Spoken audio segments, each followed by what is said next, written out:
Nshuti zanjye mukomere cyane, mukomere. Uyu munsi nongeye kunezezwa no kubona aka kanya tukaganira.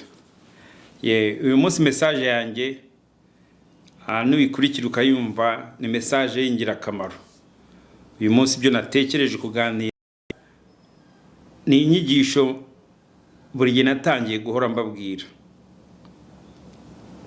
nganira namwe, mvugana namwe.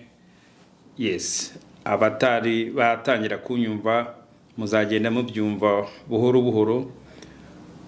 Uyu munsi nongera kubashishikariza, ndashaka kubereka ikikwemeza ko twebwe abantu bose ku isi turiho turi Imana. Imana iba muri twebwe, Imana ibana natwe. Ibyo nshaka kubabwira si ukujya impaka, ni ukumva tukaganira, tugashyira ibintu mu ntekerezo dukurikije histoire yacu, dukurikije n'ubuzima bwacu.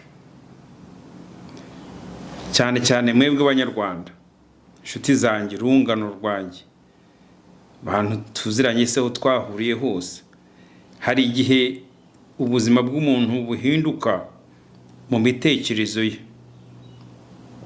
Abenshi tuziranye tukiri se Rwanda se Nairobi se n'ahandi hose twahuriye mu mahanga, hari igihe ubona umuntu uti uyu muntu ari kuvuga ibiki, uyu muntu byagenze gute. Nuko ubuzima bumeze, igihe kiragera umuntu agakura, agahinduka mu ntekerezo. Iyo umuntu ahindutse mu ntekerezo, mu byo atekereza, mu byo abona, mu byo batwigishije, iyo ubivuyemo ukavuga ibindi, aha niho usanga akabazo kaboneka nyine.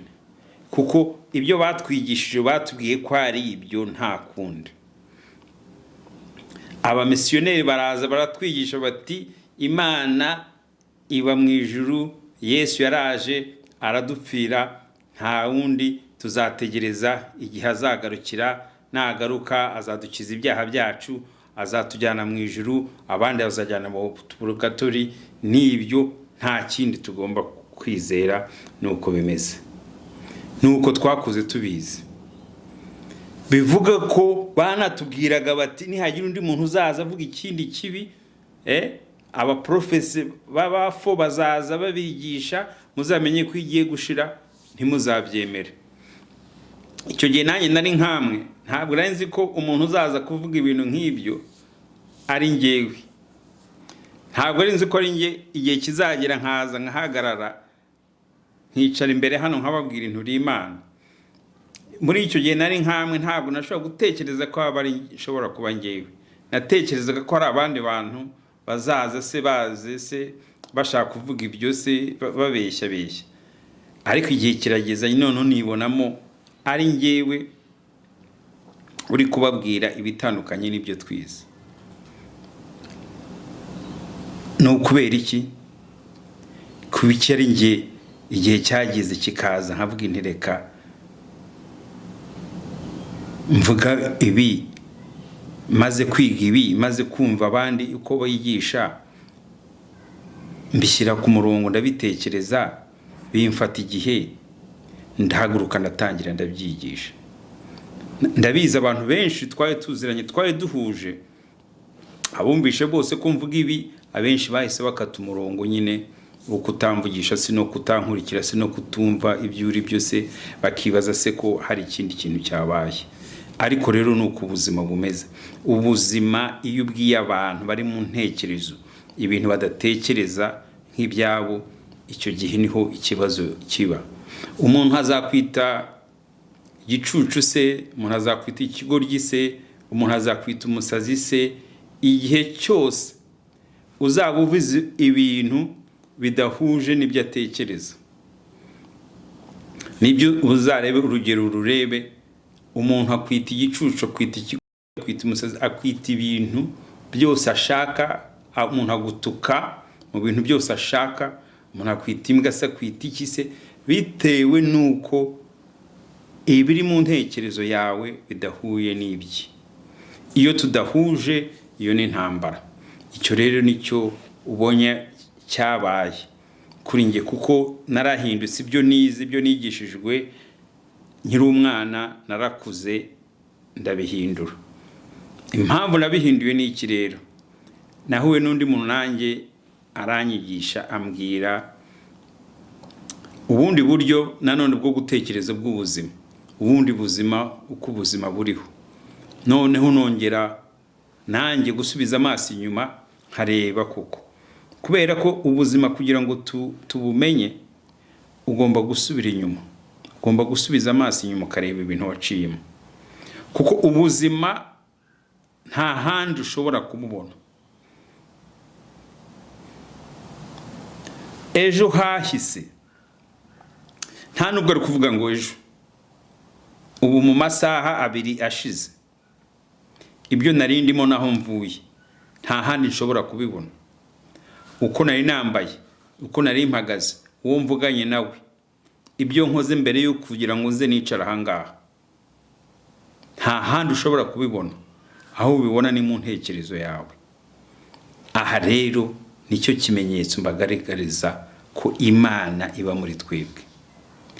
Nta kindi kintu, nta wundi muntu ushobora kugira ingufu zo kwibuka ibintu byakubayeho mu myaka yawe ugeze aha ugasubiza inyuma.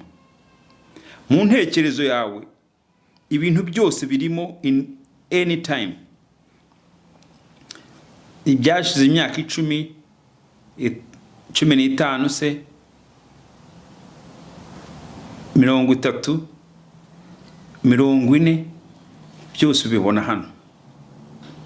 Ahantu waciye hose uhabona hano. Ibintu byose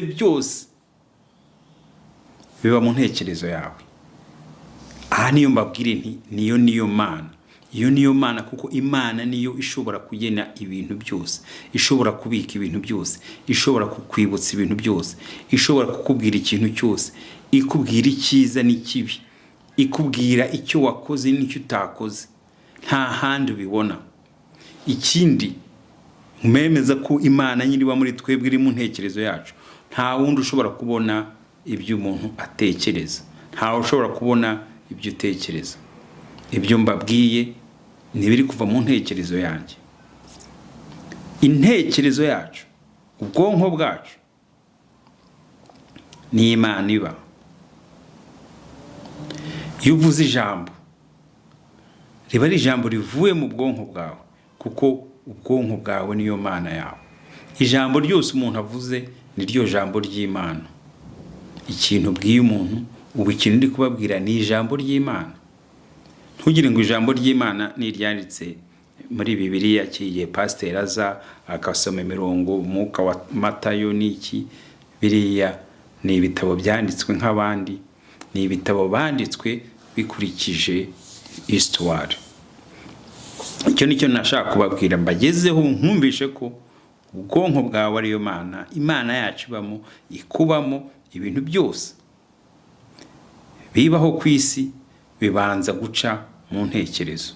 Intekerezo yanjye bicamo ikabitekereza.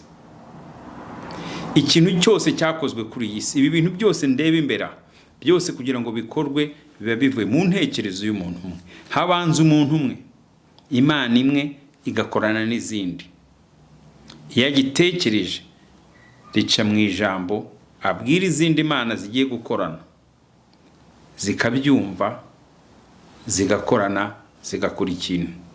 Ari rikote kuva kukora koto, kuyijyana, kuyitransportinga, kuza kuyikora, kuza kuyumutsa, systeme yose icamo kugira ngo igore no kumutayeri anayirangize, yongera ayipange. Umwe ashyireho izina rye, undi ashyireho irindi zina rye, ayipange, ayibike, ayohereze kwiduka. Nawe uze ureba, hari nyinshi. Utekereza iyi, undi atekereza iyi, undi atekereza iyi. Ibyo byose ni uburyo Imana zikorana z'abantu. Nta kintu umuntu na kimwe ashobora kugeraho. Abenshi mukunze muvuga ati ibi ni ibyaba, ibi ni ibyaba, ibi ni ibyaba. Nta kintu cy'umuntu kiriho. nta muntu ukora ikintu kibaho, kuko ikintu gikoze ari icyawe ntacyo kikumarira. Ikintu ukora ni ikintu ukorera Imana, nicyo kikubeshaho, nicyo gituma ubuzima bukomera. Impamvu rero tuganira, impamvu turi muri izi ntekerezo zacu zo kuvuga uti wowe uri Imana, aha icyo nshaka kubabwira, ndashaka kubabwira nti abakurambere bacu b'Abanyarwanda ntabwo bigeze bigishwa ibi by'amadini. Amadini yaje azanywe n'abakoroni, abamisiyoneri nicyo kintu cyabazanye. Ibyo byose wihita wigishwa, wigira umukristo se, wigira umwisilamu se, uri umunyarwanda se, ni imyumvire bagushyizemo, ni ibintu bagushyizemo nk'uko nanjye nari mbifite, nk'uko nanjye byari ndimo. Ariko rero ubuzima uko bumeze ntacyo bivuze. Kuba nicaye aha mbabwira nti uri Imana, kuba nicaye aho uri umukristo, uri umwisilamu, uri umupentekoste, uri umusebe, ntacyo bivuze ku byerekeye uko Imana yaturemye. Imana yaturemye irabizi, wabyemera utabyemera. Intekerezo yawe niyo gukora, intekerezo yawe niyo gukoresha. Wakwemera ko ari pasiteri wawe ugusengera, intekerezo yawe irabizi ko atari ugusengera kuko Imana ikurimo. Ariko wowe ni imyumvire yawe washyize mu ntekerezo yawe no kubyumva. Twari abamisiyoneri, abazungu bashinze ayo madini bakurikije imyumvire yabo, bakurikije icyo bashaka kugeraho. Abisilamu nabo barayishinga nyine bakurikiza icyo bashaka kugeraho. Ugasanga kominote zose zo ku isi zagiye zigira intekerezo yawo zo gusenga Imana. Ariko twe nk'Abanyafurika n'Abanyarwanda, izo nizo ngufu nkeya twagize zo mu madini. Amadini yaraje aratwinjirana, aturusha ingufu, adushyiramo ikintu cyabo, agushyiramo imyumvire yabo. Iyo umuntu yagushyizemo imyumvire ye nuko abakuruse nyine, abakurushije ingufu zo mu ntekerezo. Abanyarwanda twagize ingufu nkeya zo mu ntekerezo. Araza ati ibi musenga ntabwo ari byo, ibi ni amagini, ibi ni ishitani, ibi ntabwo bibaho, ibi ni iki. Tukabireba, barabireba kuko baravuga bati nibyo, reka twifatire iby'umuzungu, abajyane mu kiliziya. Amaze kubajyana mu kiliziya, mujye muha amaturo, akantu kose mufite mujye mukamuha. Nuko yatangiye, twumva ko ari byo, gusirimuka twumva ko ari byo. Arangije arareba ati ibi bizina byanyu ni birebire, ibi ntabwo ari byo. Ati ndabaha yanjye niyo nshoboye kuvuga. Aduha amazina abasekuru, basogokuru, banyogokuru batashoboraga kuvuga. Umuntu umwe gusa. Baje ubundi maze kubyumva nyine, niyo mpamvu ngomeze kujya nzajya mbabwira histoire ye. Umwami Yuhi wa gatanu Musinga niwe munyarwanda wenyine wanze kubatizwa n'Ababiligi. Arabyanga, aremera ingoma arayireka. Umugabo ufite guhagararira umuco we, ishema rye, byose arabireka. Kubera iki? Kwanga agasuzuguro. Aremera, aragenda, agwa mu mahanga. Abandi banyarwanda twese bose kuva icyo gihe twabaye intama, dufata amazina y'abakristu, twiyita abakristu, birarangira. Bashyiraho ko nta mwana w'umunyarwanda ushobora kugira amazina abiri y'ikinyarwanda. Bavuga ko amazina y'ikinyarwanda ari amapagani, bavuga ko utagombye kuyagira. Bakwita umukristu, bakwita izina ry'ubukristu n'izina ry'ubupagani. Aha ni mutajya mubona mwumvishije ijambo ngo ntibiga ako kantu kabakore ku mutima, ngo twisuzuguze, ngo tubitekerezeho. Turaba ntacyo, amashuri ntacyo yaratumariye, ibintu byose ntacyo byaratumariye. Iyo utumvishe ko ako kantu gashobora kuba kuko karatumye ariko gasuzuguro kose abamisiyoneri bazanye, ariko kongera kudutsikamira rwose no kudushyira hasi. Agasuzuguro kose nitwe kariho, nta wundi twavuga ngo ni ikosa rye, ikosa ni iryacu. Kuko na n'ubu ndi kubibabwira inshuti zanjye, abenshi ntabwo mubyumva kubera ko imyumvire badushyizemo. Imyumvire idashobora guhinduka, kugira ngo duhinduke ni ikintu kitoroshye. Ariko intego yanjye niyo mpamvu buri gihe nzajya mbona akanya nkicara nkaganira namwe, ari babiri banyumva, ari umwe wanyumva, akaba yakora icyo kintu nawe akabishyiramo akabyigisha abandi, bizafasha. Nuko community hinduka, nuko umuntu umwe atera intambwe imbere akabibabwira, akabyigisha abandi, abashoboye guhuza tugahuza, abo tudahuje ntimubabanzi.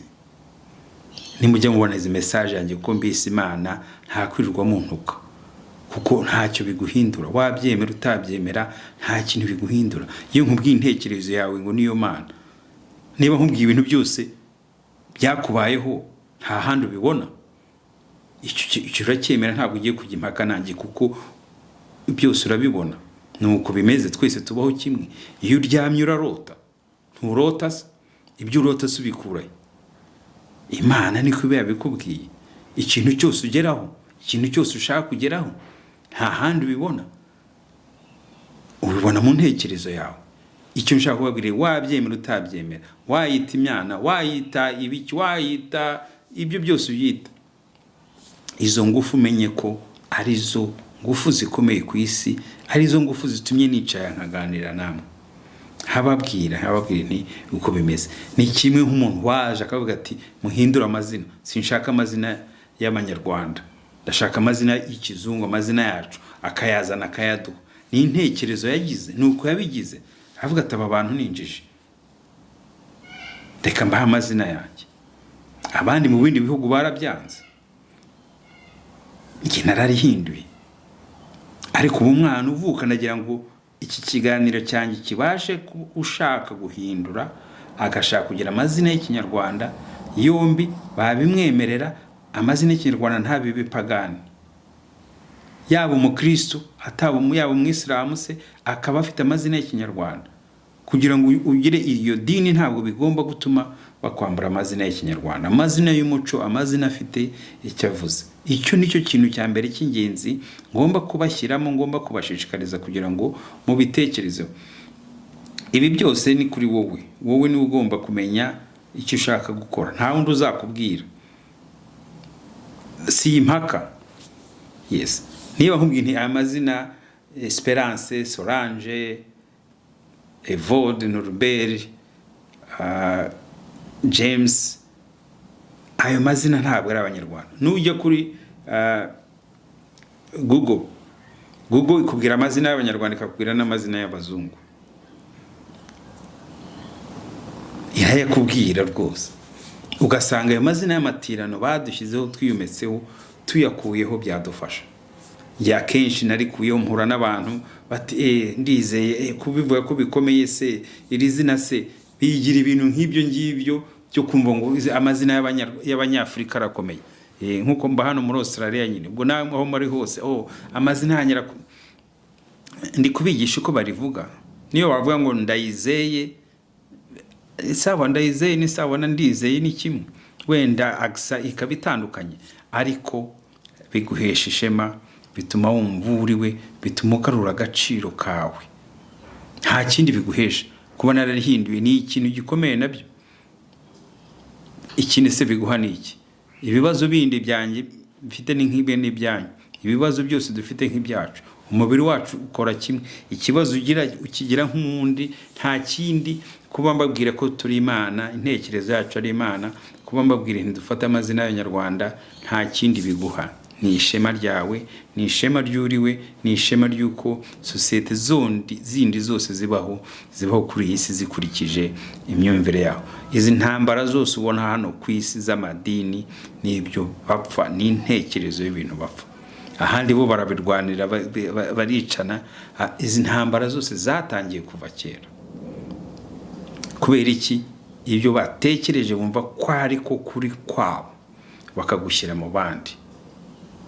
Iyo ushatse kubishyiraho ibindi, aho niho nyine intambara ziba, niho inzangano ziba. Niyo mpamvu riye nkomeze kubashishikariza gutukana se, kurakara se bitagomba kubaho, bitagomba guhagarara, ahubwo ibyo nkubwiye ibi bitekerezeho. Tekerezaho ati ko se ikintu ndizeye rubasha mbwiye nibyo, kuko ibintu byose biba muri njyewe, ibintu byose ntekereze biba muri njyewe, kuko ndi Imana.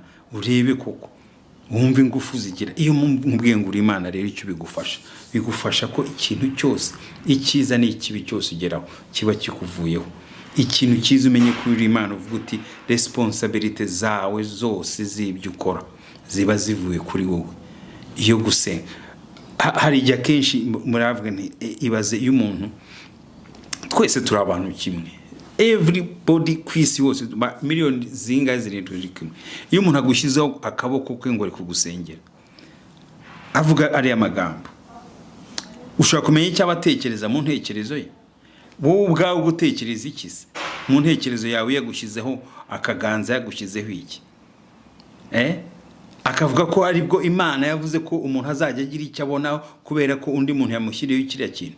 Imana nta mwanya yari ifite yo gukora biriya, ariko amadini yarabikoze, abishyiraho ku nyungu zabo, ku nyungu z'ibyo bashaka kuvuga, z'ibyo bashaka kugeraho. Ikintu cyose ushaka kugeraho, ibyo mbabwiye, waba yagushyize akaboko ku gahanga, waba uri hehe, waba uri he, iyo ubifite mu ntekerezo yawe byose birashoboka. Ibintu byose bibaho kubera ko atari akaboko k'umuntu agushyizeho, kubera ko ahenshi mbona abantu benshi bagera ku bintu bataregera bashyirwaho ku kaboko, batarirwa bakorwa ibyo bintu byose, iyo mihango yose, bagera kuri byinshi. Kubera iki? Kuko babitize mu ntekerezo. Bagushyiraho amaboko 100, iyo bitari mu ntekerezo yawe ntacyo ugeraho. Niba unajya mu misa, ikintu cyose umenye wagezeho, wakigezeho ko cyabaye mu ntekerezo yawe, ukagitekereza, ukakirota, ukaryamana nacyo, kikakubwira inama mu gitondo, wabyuka ati dore jyaha naha, kora ibi n'ibi, kora ibi n'ibi. Ntabwo ari byo pastor yaba yakubwiye, ntabwo ari byo pastor yaba yagusengeye, ni ibiba bikurimo, ni ibiba birimo imbere. Pastor ntashobora kumenya icyo utekereza, nawe ntushobora kumenya icyo atekereza. Ariko rero twabaye ubuyoboke nyine, twabaye abafana. Ibyo bintu kubitindaho ni ikintu gikomeye, no kubiganira gusa, kuko niko gukura, niko kumenya ubwenge, niko kugira experience. Abantu bose inzira ni imwe, nta muntu uyoba, inzira ni imwe. Uravuka ukitaba Imana, ubundi buzima hagati aha tubicamo. Ibibazo byose tuzabihuza. Wantuka wagera gute bavuga ibyo nakoze, ibibazo tuzabihuza. Ari ukurwara, ari ukugira ibibazo by'amafaranga, ari ukugira ibibazo by'umuryango, ari ukugira ibibazo by'iki, tubicamo buri munsi kimwe kimwe. Ibyo byo biraringaniza. Na hano kuva naza mba muri Australia, abazungu bose uko duhura n'ibyo bakora, byose ni kimwe. Byose ni kimwe. Ugera ku kintu gihe ugera ikintu kidashobora kurenga icyuriyo, udashobora kuvuga uti ubuzima bwanjye ni bwiza kuruta ubwaba ngabo. Ntabwo ndababwira ni washobora kubona umuntu wiberaho neza, yirira ibiryo bisanzwe bya giturage, yifitiye igare rye, yifitiye akazu ke, agira ubuzima nk'ubwundi. Hari urwara, hari utarwara, hari ujya kwa muganga, hari utajya kwa muganga, hari ujya kwa muganga agakira, hari ujya kwa muganga ntakire. Waba ufite amafaranga, waba uri umukene, ibyo byose bikubaho, bitubaho kimwe. Indwara z'ubusaza, iyo zaje indwara z'ubusaza, amafaranga uba ufite ntabwo ashobora kukurinda izo ndwara z'ubusaza. Waba uyafite utaba uyafite, indwara z'ubusaza zidufata kimwe nk'abantu, kuko umubiri wose nta wundi uwukontorora. Icyo ukontorora ku buzima bwawe ni iki?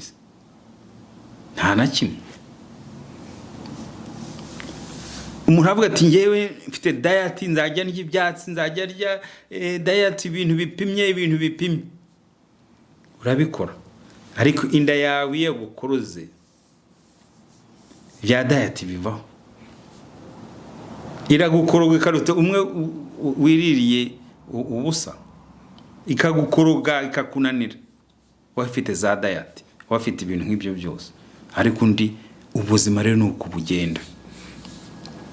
Icyangombwa nuko dukomeza kuganira, nuko dukomeza kwigishanya. Niyo mpamvu rero inshuti zanjye ngomba je kumeza kubashishikariza izi ngingo zanjye tuvugana, ngomba kubereka ko Imana iba muri twebwe, Imana yiba mu ntekerezo yacu. Ikintu cyose ushaka kugeraho, ikintu cyose twifuza tugeraho, kugira ngo dukorane tugire n'ubuzima bwiza, nuko tubitekereza mu ntekerezo yacu. Ikintu cya mbere Imana itubwira, kunda mugenzi wawe nkuko wikunda. Ibi ubishyire ku ntuza ya mbere. Ikindi umenye ko biriya batubwiye ngo ibyaha, ngo uzajye mu byaha, ngo kubera ko wasambanye, ngo kubera ko wafashe ikintu cy'undi, ngo Imana izakujyana mu ijuru, kiriya cyaha ntabwo kibaho. Ibyo ni ibyo dukorana hagati yacu. Iyo udakoreye ikintu kibi undi muntu, nta cyaha uba ukoze. Iyo ukoreye umuntu ikintu kibi utakwifuriza, icyo nicyo cyaha. Ubu ukikoreye undi mugenzi wawe, kandi wibuke ko ikintu cyose kibi ukoreye mugenzi wawe kirakugaruka. Ni wowe kigaruka. Judgment ntugire ngo hari ahandi uzayibona, ni wowe ugarukaho. Kunda mugenzi wawe nk'uko wikunda. Iby'icyaha ntukajye ukorera umuntu mugenzi wawe nyine ikintu kibi, nta kindi cyaha gihari. Gusambana babidushizeho ko ari icyaha, nta cyaha kirimo.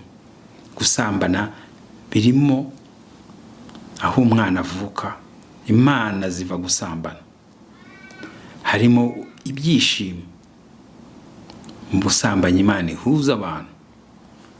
Harimo ababigira umwuga kugira ngo babashe kubaho, babashe gutunga abana babo, nabo bakitunga. Izo ni ko kazi k'igitsina. Igitsina ntabwo bakizaniye, Imana yakizaniye kukigira icyaha. Ariko iyo bifite iyo myumvire birakwica mu ntekerezo yawe. Ibyo bikuremo. Gusenga ni ukuganira n'Imana yawe. Imana yuganira nawe buri munsi, ikubwira aho ujye, ikubwira aho uca, ibi kumwe nawe mu ndoto, ibikurinda, ibikubwira ibintu byose, ibikubwira hose. Ibibazo ugizemo ibiri kumwe nawe, iyo urwaye ibiri kumwe nawe. Bavandimwe rero, mukomeze munkurikire kugira ngo dukomeze tuganire izi nyigisho zanjye zo kugushishikariza, kugira ngo nkomeze mbabwire, murebe twumve izi gahunda, tuganire, tuvugane, n'ukungurana ibitekerezo, no guterana akanyabugabo n'ingufu zacu za buri munsi. Iyo umaze kumenya ko ubuzima bwose bukubaho, ubuzima bwose bushingiye kuri wowe, ibintu byose birahinduka. Abamisiyoneri baje kutwigisha bakurikije inyungu zacu, bakurikize ibyo baje bashaka ko tubakurikiza, ibyo bashaka ko tubageraho, babidushyizemo, turabyemera. Ariko rero igihe kirageze cyo kubitekerezaho nk'abantu, nka community y'Abanyarwanda y'abirabura, tukabitekerezaho, tukabivugana.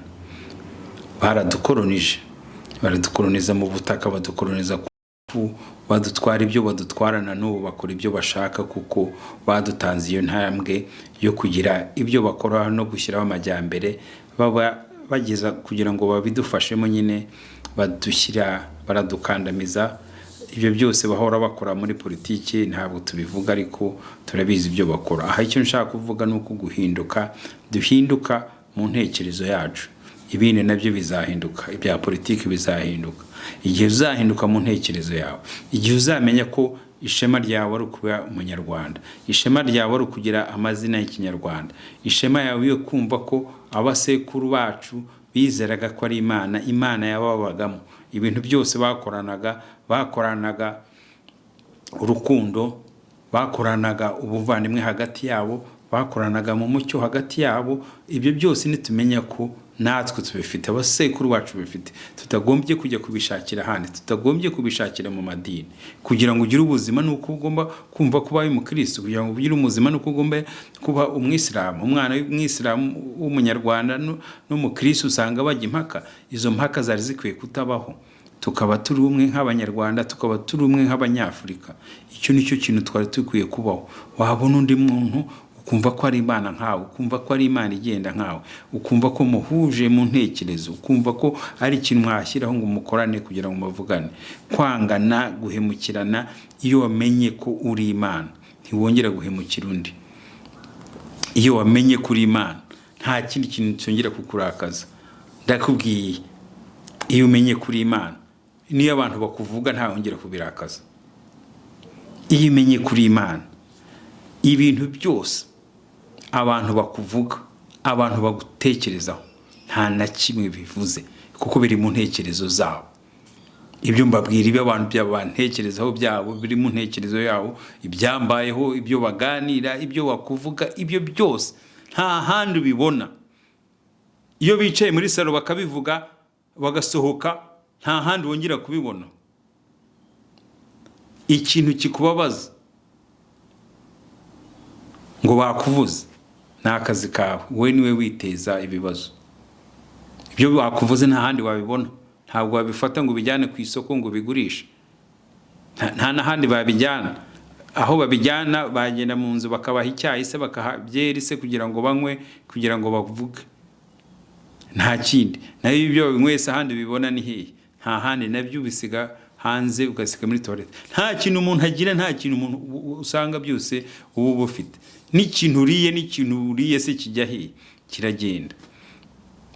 Ntuzongeye kugira ikibazo cy'umuntu ngo yakuvuze, ngo urakare, ngo abantu bamvuze, ngo uba wica ku ngufu mu ntekerezo yawe, uba witera agahinda kadafite icyo kamaze. Gira umutima wawe, iyiteho kuri roho yawe.